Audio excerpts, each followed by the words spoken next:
I am just tanking this first time back in a long time. Anyways, Sanders and Belichick, NHL playoffs are going. What drives me nuts about the Major League Baseball podcast and a funny ejection story involving yours truly, all in the next 1420 Sports Bar podcast. Four Beer Sports talking a whole lot more on a Friday night. Let's get into her.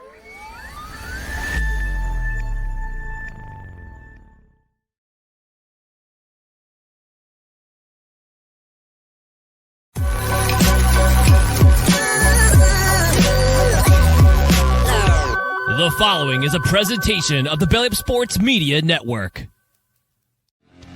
1420 Sports Bar Podcast. Four Beer Sports talking a whole lot more. Join host Brent Radlinski as he bellies up to the bar and gets the conversation going that'll make you think you're sitting in your local watering room.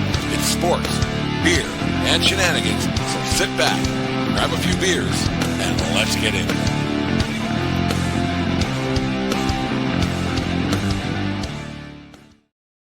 The 1420 Sports Bar Podcast, Four Beer Sports talking a whole lot more on this Friday night, May the 2nd, 2025. Tonight's show, as always, brought to you by SeatGeek.com, the SeatGeek app. Use promo code BELLYUP at checkout and save yourself $20 on your first purchase over there at SeatGeek.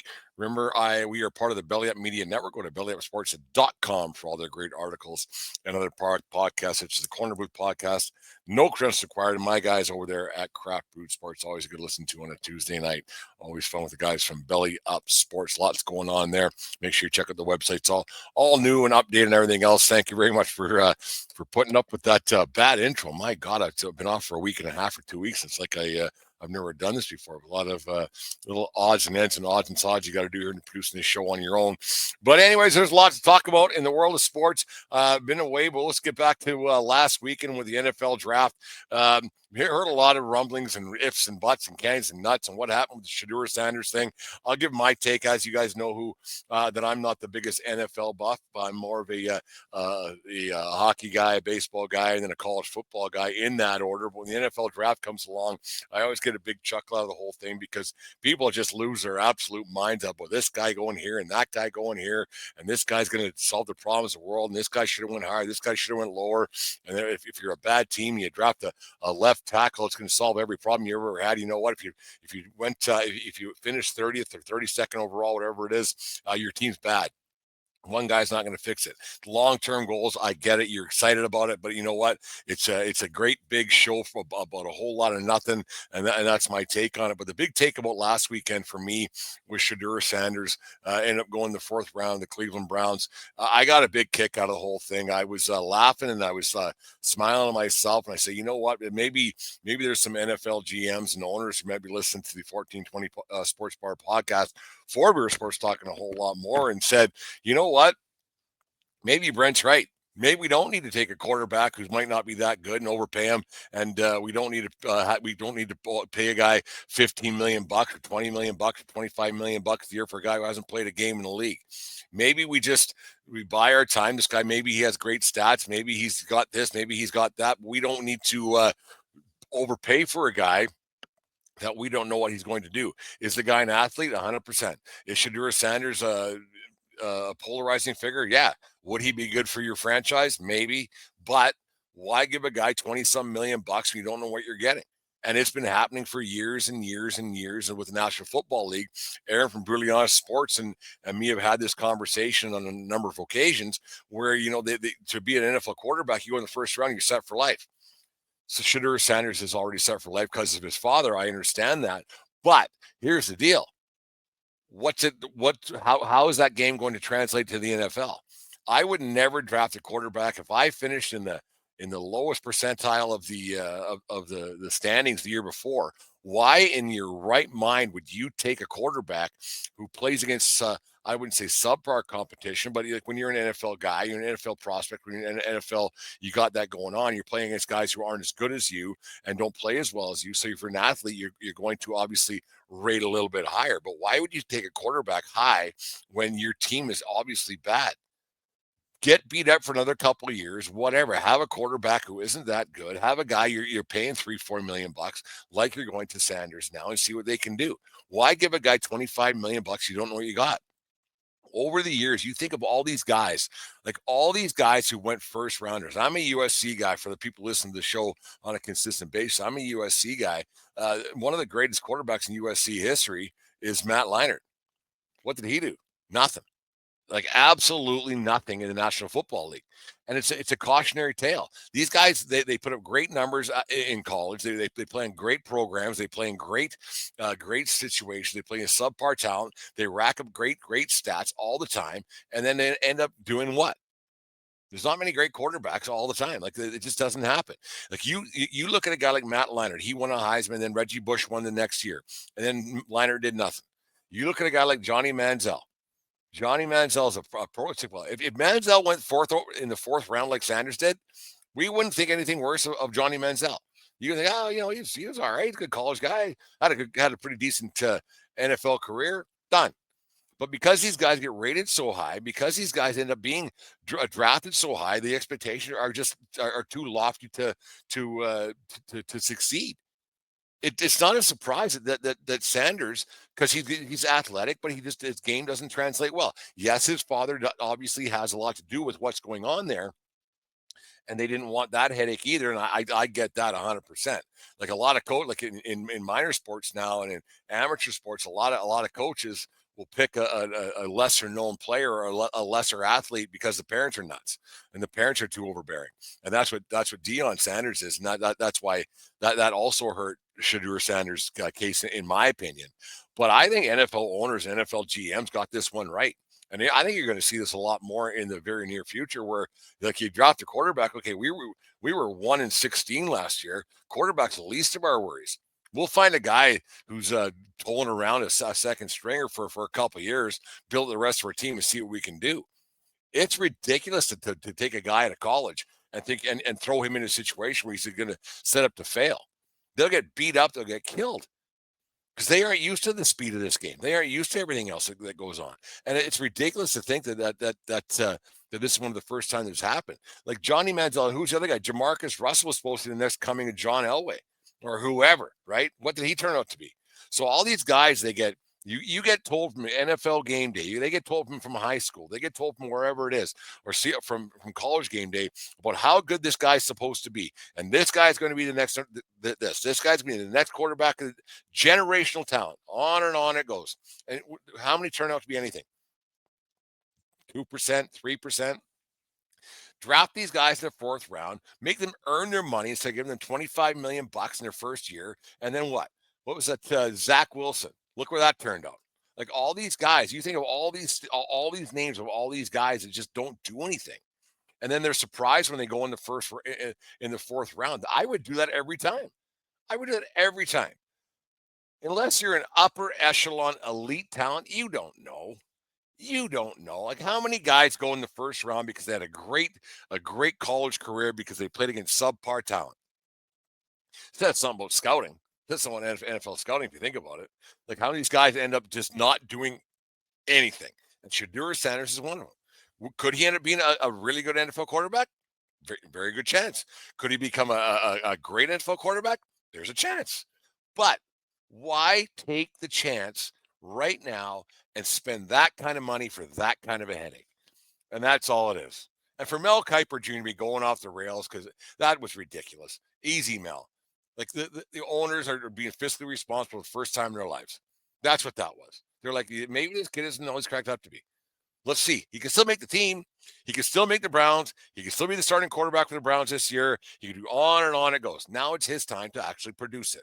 And I think that's what's going to happen with a lot of these professional sports. Is these guys have to actually come through and say, I was doing this, I was this, I was that, and say where it was. They have to prove themselves before they get paid. It's absolutely ridiculous to just give these guys money just because. Just to give them money just because. It doesn't make any sense. It doesn't make any sense to me, and they keep doing it. I commend the NFL for doing it. I commend the NFL for not caving.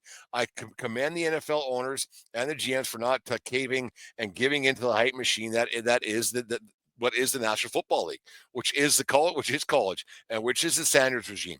If Sanders would have stayed at what it was at Southwest, wherever college 2 years ago, and all of a sudden he jumped ship, went to Colorado. If he would have stayed at that other school, would he been a first round prospect? No. No, it was all a hype machine created by Neon Dion. That's all it was. And I commend the NFL owners and GMs for not jumping in on that and just saying, you know what, let him prove himself, and then he'll get paid. We aren't just going to give a guy money because he's a first rounder, because it gets slaughtered and you got to take this for that and everything else. I like the move. I completely like the move. I don't think it was a. I don't think it was a. You hear all the talking heads and everything else that it was a race thing and it was a this thing, it was that thing. No, I think the owners were just actually for the first time ever being fiscally responsible and saying, you know what, let's not do this. Let's not give something we don't know. We don't know what he played against. We don't know how it's going to translate in the NFL game. Instead of just giving these guys money all the time like they've always done, just you know what? We're just not. We're just not doing it. And you know what? Our franchise is going to stink next year anyway. So why give this guy 20 million bucks?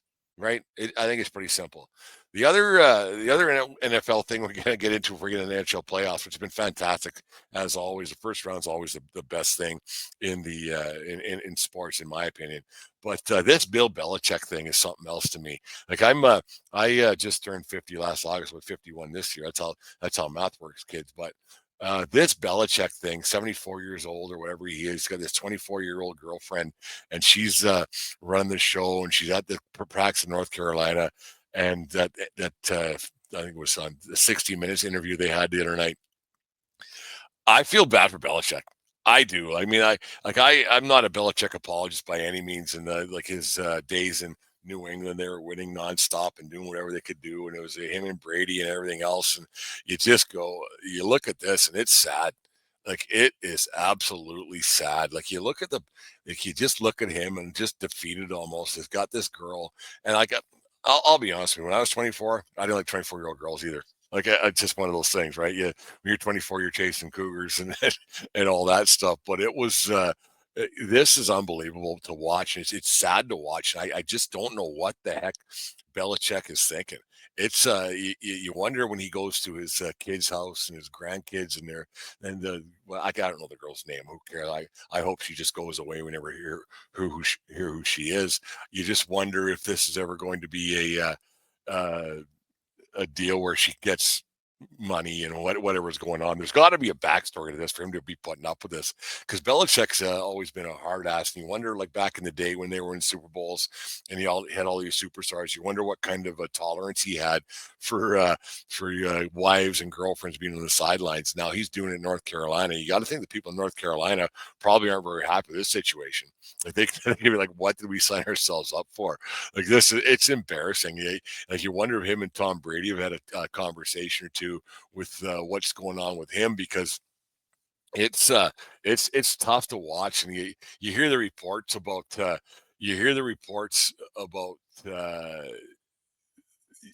what's been going on behind the scenes, and you just go, this is quite embarrassing for a man who had all the power, who would in the NFL be running guys' lives and doing this. Now he's got some 24-year-old girl, and I'm not being chauvinistic. I'm just saying he's got some little 24-year-old girl running his life and making him look foolish. I don't want to be the word I'm trying to be at a sports bar on a Friday night positive, but yeah, she must be one good piece of whatever you want to say, because nothing's worth that. Nothing's worse for the embarrassment he's getting. It's a bad look, and you're only as good as your last game, Bill. And the Super Bowls are going to get left behind when this is the thing that people remember you by, because that's how it works. That's how it works. You could score 40 goals. Hey, you score 40 goals, no one calls you a goal. Yeah, but you do this. Yeah, one of those things. It's a bad look for Belichick. And I just don't understand why someone hasn't stepped in and said, hey, man, like, because there's rumors. There's rumors that she's a prostitute and she NDAs and keeping his mouth shut. You just wonder why it got to this point. Eric and Viggs, how you guys doing down in the great state of Montana, watching some baseball down in the great state of Montana? How you doing, boys? Hope to see you again this summer, maybe get in the field. I got a funny ejection story later on tonight when you guys, if you guys stick around, listen to that story. I had my first one in a lot of years on Sunday afternoon here in Lethbridge, Alberta, at the college JV showcase, but we'll get to that in a little bit. Yeah, Billy, just walk away. Kelly Clarkson, that shit, man. Just walk away because it's a bad look. Anyways, the National Hockey League playoffs are first round. The Jets are playing the Blues in Game 6 tonight. There's one Game 7 already set with Colorado and Dallas. What a series that's been. The NHL first round is always fantastic. It's been nothing short of remarkable once again. The play and the emotion and everything else has just been fantastic. A lot of series end up a little bit, a lot of stories have been, a lot of the series have gone a lot shorter than I thought they were going to be. 2 claps and a point. There we go, Eric. There it is. But it's quite funny how it's all turned out. That Leafs series. I'm a Leafs guy. I'm a Leafs apologist. And Leafs and Oilers advanced last night. For Leafs got by the Senators in 6 games, and then the Oilers got by the Kings in 6 games. They both went around a roundabout way of doing it. We'll start with the Leafs series to get going. It was an odd series to watch because the Leafs they won a couple of games. They won the first game 6-2, I think it was. Second game was in overtime. Third game was in overtime, and then so they were up 3-0, and you're like, this could be a sweep. You go, hey, you know what? This is good. This is good. Finally, Leafs fans can just relax and not panic, not to do anything stupid. Just listen, just watch some other games, watch some other series. But then, of course, the Leafs are going to leaf it, and the Leafs lost game 1 or game 4.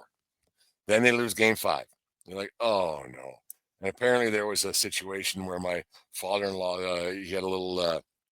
I don't want to say a temper tantrum, but he used his phone as a weapon of mass destruction. It needed a little bit of a repair job, but the Leafs Nation was in understandably nervous because the long-standing history of the Toronto Maple Leafs. They don't do a lot of winning, and so when it happened again, and it gets to Game 6, you're like, well, and I said it to a lot of people, and it's a brand original. I don't know who's going to win Game 6. I'll tell you who's going to win Game 7, but the Leafs ended up winning Game 6, and it was fun to watch, and it was good. It was good for the Leafs to get through.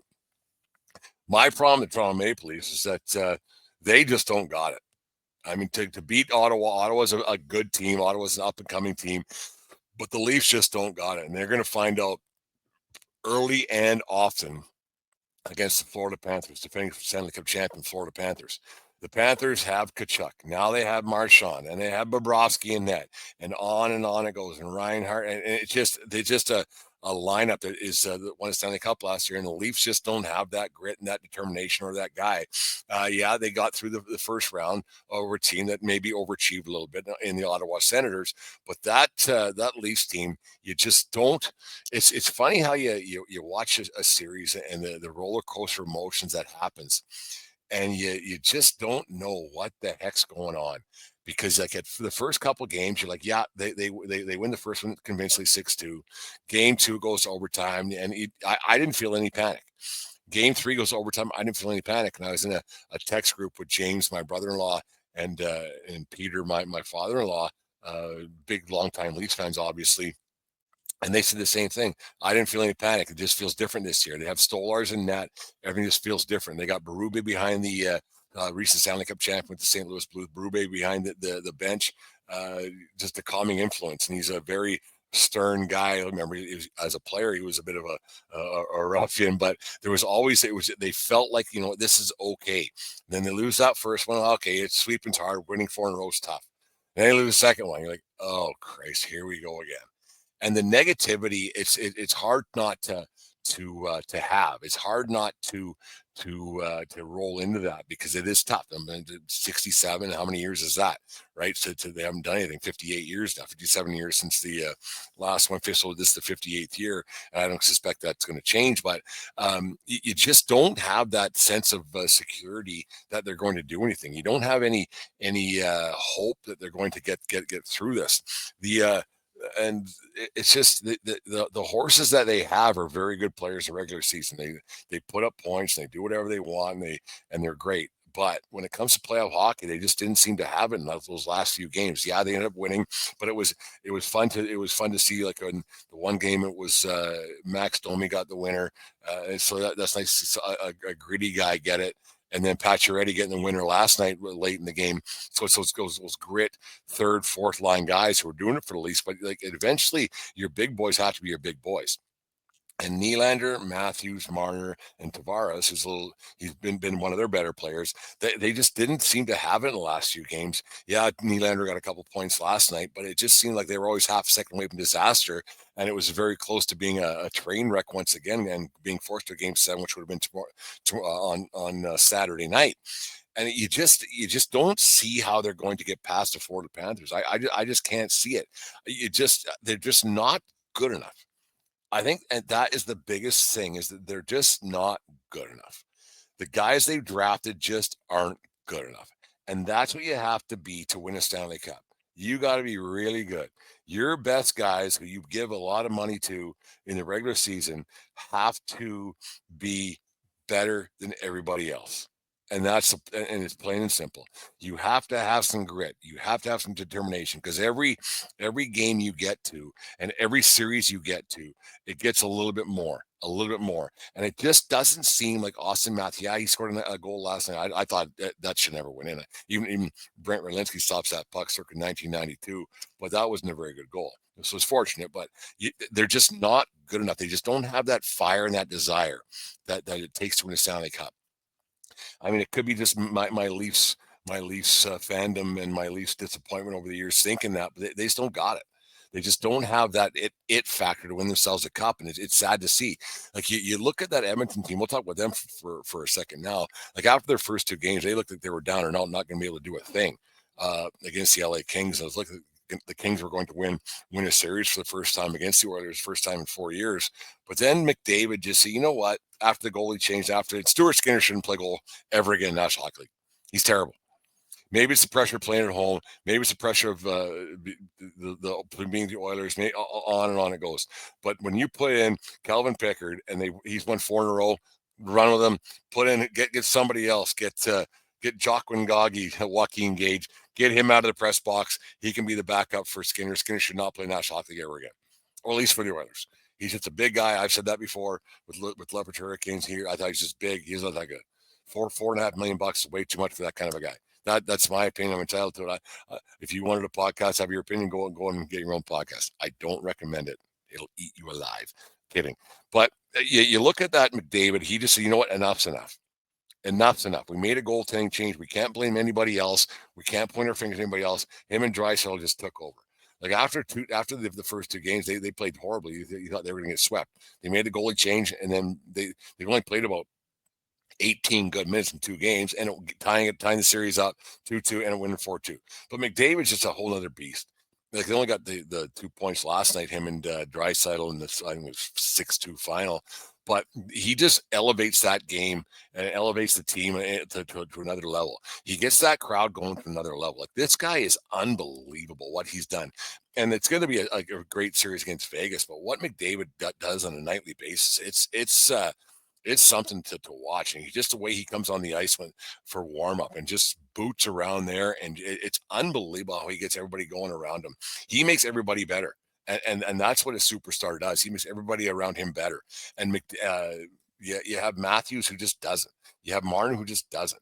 Like you just don't have that feeling that I had the first 2 games, because now they're going up against the big boys. All the teams that lost in the first round probably should have lost. Like if you think about it, they weren't going to be Stanley Cup champions. Now the 8 teams that are left, there's still 10 teams left. But out of those, the 2 that lose tonight or tomorrow, they still have a good shot. So out of the 8 teams that are going to be left after tomorrow night, they've all got a legitimate shot, and every one of them has a thing. And I would put the Leafs at the bottom of that pile to win something. And I just don't think that they have the intestinal fortitude, as Gorilla Monsoon used to say on WWF on Saturday afternoons on 2 and 7 here in Lethbridge. I just don't think that they got what it takes to get themselves a Stanley Cup. They just don't have that grit. And I get a kick out of people complaining about the Leafs fans not being loud and not cheering and not filling the lower bowl during the games. And people are saying, yeah, they don't deserve this. Well, you know what, fans? You know what? I get it. I get it. I get why Leafs fans don't go down to the lower bowl when the puck drops. I get why long-term Leafs fans aren't jumping from the rooftops and not jumping, but cheering from the rooftops and everything else. Jumping from rooftops is bad. It means they lost, means suicidal. I get it. When you go up 3-0 and you lose game 1, or then you lose game 4, then you lose game 5, I get it why you'd have disdain. I get it why you would have butterflies in your stomach. I get it why you wouldn't be positive about a team that hasn't done anything in 67 or 57 years, whatever it's been. I get it. I get it. So other fan base should just shut up about Leafs fans being not emotional enough. Would you be? For years and years, if you were Cubs fans, Cubs didn't even go to games. Cubs fans didn't even go to games. Red Sox didn't even go to games for how many years? I get it why Leafs fans have a disdain and a panic button to not be fully invested. I live with one. She's like, they're gonna blow it. They're gonna blow it. It's negativity. I get it. It kind of gets a little bit old after a while, but I get it. I get it. Should you cheer for your team? Yeah, but I get it. To be fully invested, be tough. They got to get maybe the next round. Maybe if they beat Florida, they'd be fully invested. Like Dan will be fully invested. Peter, James, Leafs Nation, they'll be fully invested. But right now, I get why there would be hesitancy. I get why there'd be negativity. I totally understand it. Doesn't surprise me. Doesn't surprise me at all. I'd be the same way. And the Yankees haven't won a World Series since 2009. I get it. I don't expect one every year.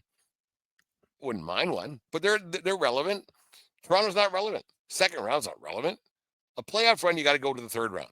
To call it a playoff run, you have to get to at least the third round. Otherwise, you won a round. Who cares? You won 4 more games than the San Jose Sharks did in the playoffs who didn't make it. Who cares? Winning a round doesn't mean anything. It helps. A lot of money in the owner's pocket. A lot of money in the owner's pocket. 2 more home games, great. You look at that Oilers team, and like that Oilers team, I think they actually have a shot. I really think, and me and Deanne talk about it a lot. I should actually get her on the show. Maybe we'll do one on Monday night. Like that McDavid, he is just a prototypical pro. He wants to win. I mean, the guy's going to the Hall of Fame no matter what already, right? He's done it all except win a cup. He's the best. He's the most skilled player. He's the best player. Like he's talent beyond belief. That does it all. Electrifying. Said it here 1,000 times in 1420 podcast. 4 Beer Sports talking a whole lot more. But you watch him the last few nights. The way he just goes and doesn't stop. And the second he hits the ice, it just changes. The whole pace of the game changes. And now he can just electrify and get that crowd going. And whatever they decide to pay him next summer won't be enough because of salary cap. It is unbelievable. He's the greatest. He's the best athlete in sports right now. And I know there's a lot of people who listen to the show who aren't hockey fans. But it ain't close what he's doing right now compared to what any other athlete in sports is doing. It isn't close. I can't think of one person that is doing what he's doing. It's better than what Aaron Judge hitting home runs. It's better than what Ohtani hitting home runs. It's better than what Mahomes is doing. But the only thing is, he hasn't won a championship. If he had a championship, it would be on everywhere what he's doing. It would be everywhere how great he is. And it's not close. Like there isn't anybody better than him in any sport, anything. And it isn't close. And it's fun to watch him be out there. And then how Draisaitl kind of takes a back seat, and Draisaitl's up for a Hart Trophy as the MVP. So McDavid's not even the best player on his team right now, according to the voters. But it's been fun. I hope the Jets get through, just for my mom's sake and my sister's sake. I hope the Jets find a way to get through. And Hellebuck scares me. Like I thought that the Jets were going to win that series in 5-6 games, and they still might. But Hellebuck, he just doesn't give me the warm and fuzzies in net there for the Jets. Remember last year he had a really horrible playoff, and this year he's been He's been okay. He hasn't been great. 14-20 tip of the cap. By the way, speaking of goaltenders, Marc-Andre Fleury, one hell of a career. Ended last night. Minnesota Wild against the Vegas Golden Knights. It's too bad to see a guy like that go out on that note. But you know what? Hell of a career. First ballot Hall of Famer and a really good guy. You got to like it. No, NHL playoffs have been fantastic. Game tonight, game 7 tomorrow night. That Dallas Colorado series. Too bad one team has to go home because those 2 teams just absolutely fly. Now, McKinnon is a beast. He's an absolute beast. It's crazy to watch how good both those teams are. Eventually, they got to get a save. Ottinger's got to stop some pucks. Maybe tomorrow night's the night where he stops some pucks and says, enough's enough. I'm getting paid to do this. But it's going to be interesting to see how it all plays out. Got another month and a half of this to go, and it's been wall-to-wall, great, fantastic entertainment. Hopefully, the Leafs can prove me wrong. I don't see it because you know what's going to happen? I tell you it's going to fucking happen. Well, it took me until 30 minutes and 27 seconds to throw an F-bomb out there, but I'll get my PP slap later on about that. But you know what's going to happen? Brad Marchand's going to score the overtime winner in Game 7. Leafs, Panthers. Marchand's going to throw it right at for the Florida Panthers, going to throw it right up the Leafs' ass once again. I guarantee it. This is kind of the way it works. Been a great playoff. So there we go. Sanders, Belichick, NHL playoffs. 1420 Sports Bar Podcast. For Beer Sports, talking a whole lot more. Here's a little word from our friends over there at Righteous Felon Jerky. Righteous Felon Craft Jerky is the official jerky of Belly Up Sports. For over a decade, Righteous Felon Craft Jerky has led the American meat snack revolution by concocting delicious, adventurous, U.S.-sourced jerky recipes for uncompromising carnivores across the country. With 15 different flavors to choose from, Righteous Felon has all jerky lovers covered, and by using promo code BELLYUP, you will get 15% off your purchase at RighteousFelon.com. Do your taste buds a favor today and rip into a bag of Righteous Felon Jerky. All right, go to RighteousFelon.com to pick up the best in craft beef jerky in the land at RighteousFelon.com and use promo code Belly Up over there at Righteous Felon Jerky. For those who don't know, I mean, everybody knows. I guess I work in baseball. I'm passionate about the sport of baseball for since I was 5 years old. Since we made the big move from 19th Street in Fort McLeod over to 22nd Street, and there was 2 little league parks across from the house, and that my mother still lives in. Every time I go home to Fort McLeod, I still tear up a little bit and well up and go for a little walk and just reminisce about the glory days. Bruce Springsteen back '84, glory days. Still one of the best songs I think. Going. But anyways, baseball is it's a funny thing. It's a funny thing. I'm old school. I guess I'm pretty much as old school as you get. Not maybe Sparky Anderson old school or that kind of. But ball strikes, out, face, batting average, runs, and you bat. Yeah, you win, you lose, and that's it. I am having a real hard time. I'm having a real hard time with today's way of broadcasting games, today's way the game is played, today's game the way is portrayed, today's game the way is just perceived, all of it. And I love baseball. Like I work in it. I baseball all day, every day, every single day. I baseball. Like in certain ways and around the game of baseball. I'm around it nonstop all the time. And so everything I'm about to say, do not take it that like I hate baseball or that I'm a baseball hater. Don't at me or whatever you want to say. I'm just having a real hard time with the way it all is all put together. A couple of weeks back, I was sitting down here in the sports bar, the Yankee Tavern North, I call it, watching a ESPN game. I think it was the Dodgers and the Cubs. It doesn't matter. Actually, you know what? It doesn't matter, and that's the problem. It didn't matter.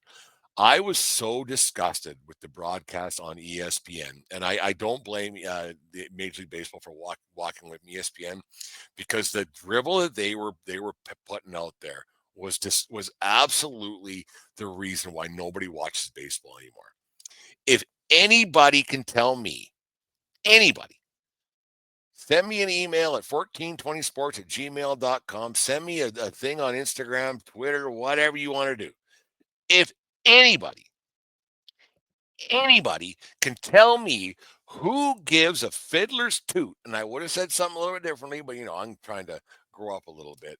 If anybody can tell me who gives a rat's butt what somebody's front side does on a swing, if somebody can tell me what somebody's launch angle means to what a game is, if anybody can tell me Who decided this was a good idea, that this should be prominent on a national broadcast when you have one of the best players in baseball history playing the game? If anybody can tell me within reason and convince me that this crap should be on television, then I'll buy him a beer. Every at bat was his front side was this, his back side was this, his bat was this, his launch angle, his war is this, his FW war was. Who cares? Who cares? I don't care what somebody. Oh, it's a good swing. If I hear that's a good swing one more time after a guy pops up on a 2-1 slider, I'm going to lose my marbles. I'm going to lose my absolute ever-loving marbles when somebody says, it's the process. No, it's not. Winning and losing. I don't care if somebody check swings and bounce over somebody's head and a guy gets on base. I don't care if a guy bunts one down third that goes to the third baseman's leg, he gets on base. You know what? That guy might score a run. If a guy has a great swing 10 times, oh, it's a great swing. Oh, it's a good swing. Pops up 10 times in a row. You know what? He's out 10 times in a row. I have had it with this analytic BS that just doesn't seem to want to go away.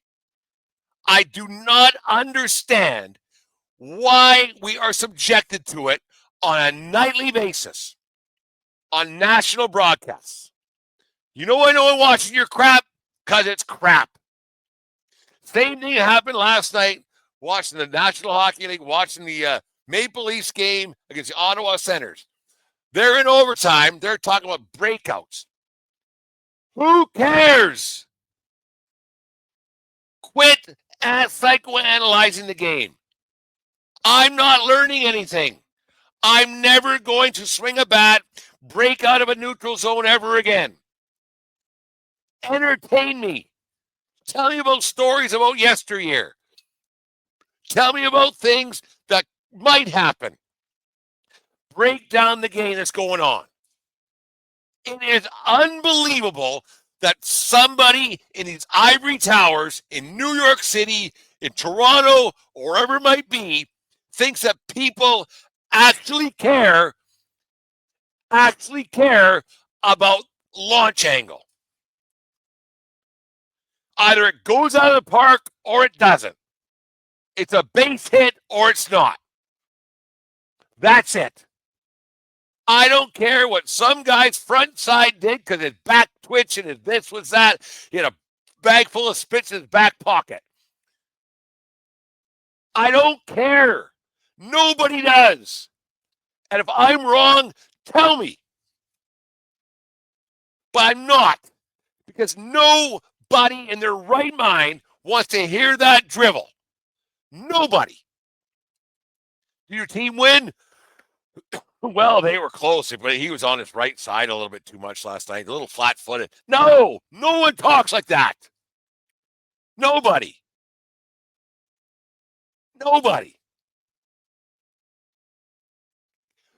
Runs, bunts, strikeouts, whatever. The stats are on the back page of the whatever, the Lethbridge Herald.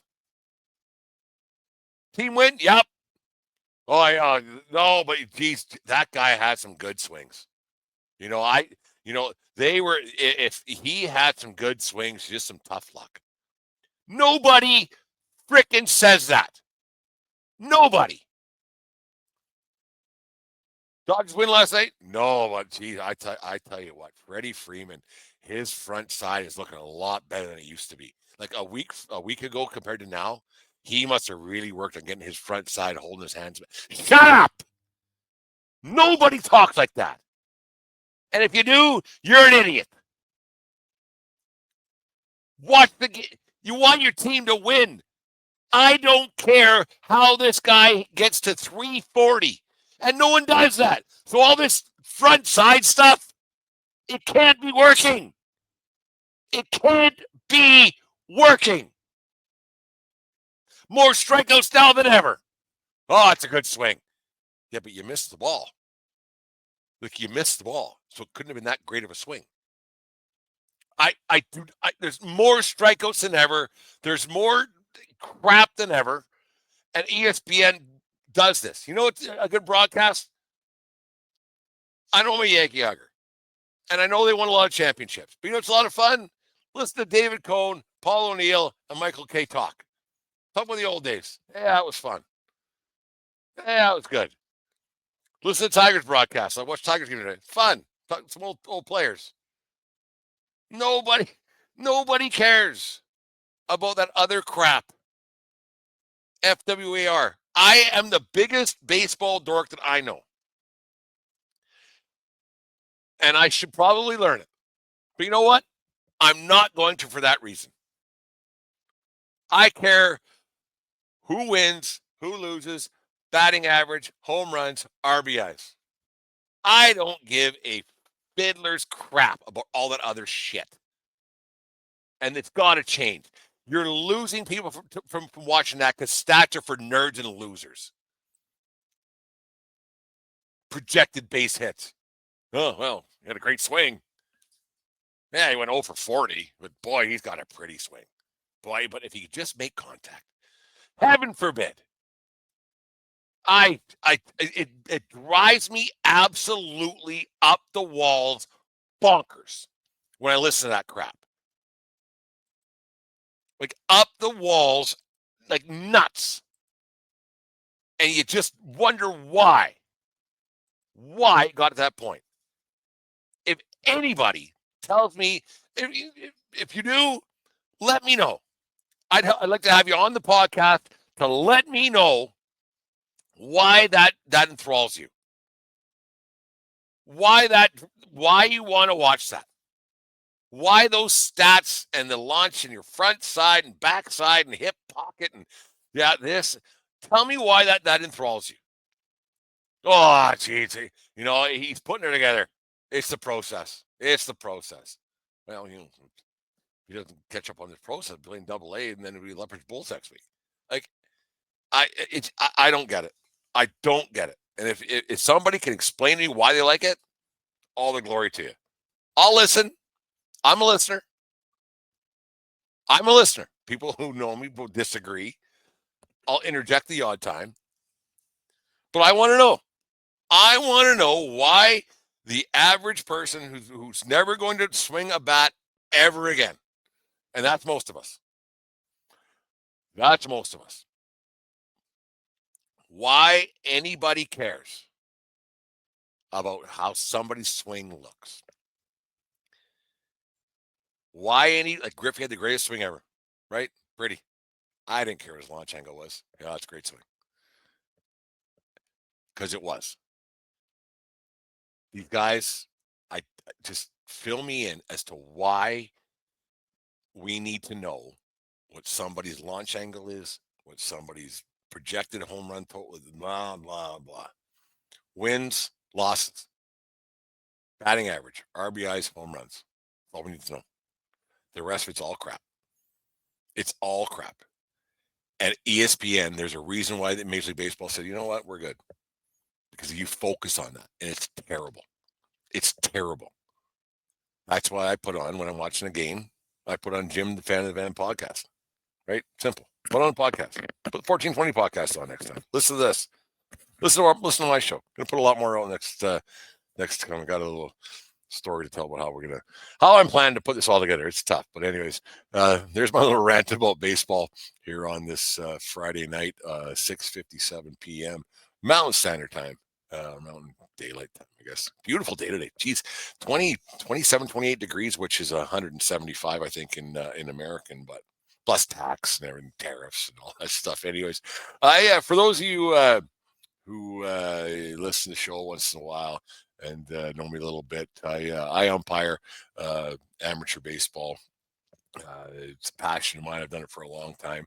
Was off for a few years there, but I'm back into it, and it's I'm going to the Little League National Championship back in July. But I start another day. But last Sunday, the PBA junior, junior varsity showcase college tournament was here in Lethbridge, so I went out there to do a few games. And Sunday morning, I was a little tired. I mean, I'm old, so I had it was my 8th game in 4 days, so I was a little tuckered out there. The little bucker who gets a little tired sometimes, but I was. Actually, you know what? I wasn't that tired.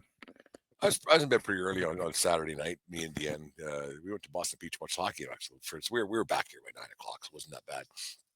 But anyways, got to the ballpark, and I was on home plate the first game, and I won't. I won't say who was playing because they might listen to this and have a different story because there's always 3 sides to every story, right? My side, his side, and the truth. But anyways, the coach that I eventually ended up having a little set to with, he got my nerves a little bit early.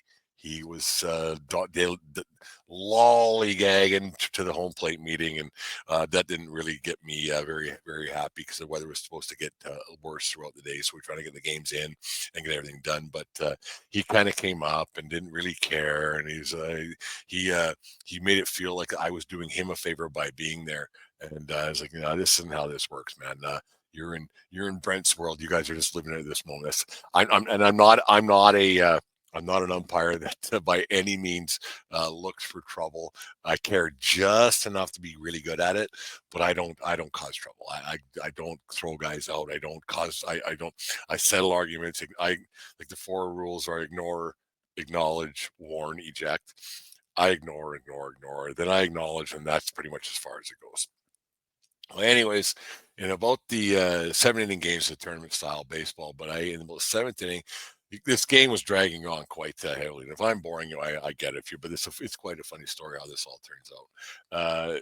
In about the 7th, the game was dragging on. Like it was like everything this team did was slow.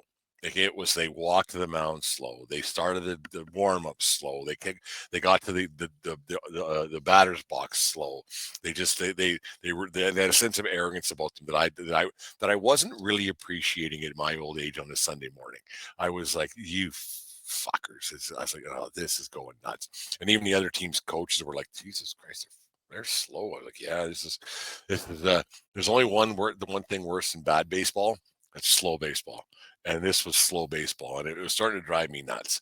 And I wasn't appreciating the tone and the banter I was getting back and forth. Anyways, so about the 7th inning, the catcher and the pitcher had a cross up, and I wore a fastball right off the face, and it wasn't hard. It was hard, but it wasn't. You get used to foul balls, whatever. But I took one right off the mask, and I got it, and I swore. I didn't swear. I said, catch the. Actually, what I said, catch the goddamn ball, or whatever. Yeah, something along those lines. And the guy, oh, my bad. I said, yeah, it is your. And then that's when I swore at the kid. I said, yeah, it is. It is your bad. It sure as fuck ain't mine. So I wasn't too happy, and there wasn't really an apology, and the coach never came out to say anything. So it kind of got me thinking maybe it was on purpose a little bit. Maybe he thought that I wasn't being as nice to them as I should have been, or wasn't favoring them as much as I should have been, or maybe I was a bit negative towards his players. So he was he didn't really say much. And then there was a couple close pitches that, of course, the team didn't get, because I know it would have been right down the middle, or a guy would have had to swing for them to get that pitch after me wearing one in the face. So I balled a couple of pitches, and coach he spouted something to me, and I reached down to my ankles pretty much. For those who are going to watch on YouTube later on, I reached down to my ankles, and I went, yeah, you're done. You can get out. You get out of here. And I didn't swear. I said, you can get out of here. I've had enough of you. Go. Basically, your participation is no longer required this event. And he said something to me, and I just said, you get the fuck out of here, is what I said to him. So he's like, oh, so he once again took his time getting out of there. I was like, oh, well, this guy, like, if this guy had the shits, the diarrhea, it would come out of his ass slow. Like, that's just kind of how this guy was. It was awful. Like, he was an awful human being. And that's the thing. You know what? Don't be a shitty person. This would have never happened. This guy wasn't a shitty person. That's why this whole situation occurred, because the guy was a shitty person. But anyways, so he went around the corner, and he was still standing there, and his catcher was still taking signals from him. So I saw where he was standing because I work at Spit Stadium, so I kind of know all about the ins and outs of the where it all works. So I went on the corner, I saw him standing there, and I said, "Would you beat it? Get the f out of here." He said something back to me, and I said, Jesus. And I got thinking, that's the first time I've ejected a guy in a lot of years and all the X amount of games I've done. And you know what? It wasn't me. It was him. It was him. I'm a good person. It was that guy. He was the problem, not me. If that guy wasn't being a dick, we would never had a set to. But he was being a dick. So here's the story, kids. Don't be a dick. It's pretty simple. When you go into the baseball field, you're there to have fun. You're there to smile, laugh, hit, runs, blah, blah, blah. And then umpires, you're there to watch the ball strikes, out, saves, have a beer, go home. And this guy made it impossible because he was being a dick.